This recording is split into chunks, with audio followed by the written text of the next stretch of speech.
जी अबू जी, क्या रिव्यू है, कैसा रहा सफ़र आपका वहाँ से यहाँ तक का? बहुत प्यारा सफ़र। ये पहाड़ियाँ, ऊंची नीची पहाड़ियाँ, ऊंचाई भी जाने के बाद दरमियान में फिर स्टॉप आता है, नीचे आता है, सांस ठीक हो जाता है। तो आस्ता आस्ता बड़ा मज़ा आ गया इतने सालों के बाद। जो है ना, पुराने दरख्त, कई सौ साल पुराने दरख्त पुरानी तारीख को ये याद कराते हैं। इस टाइम जो है ना, बादल बिल्कुल नज़र नहीं आ रहे, सूरज की तेज़ रोशनी। अपने बेटे के साथ फिर हमने हिम्मत कर ली, जान पे खेल गया बेटे के साथ, अकेला नहीं जाने दिया बेटे को मैंने।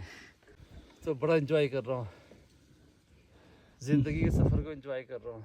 क्या बात है, मज़ा आ गया। सकून.com बहुत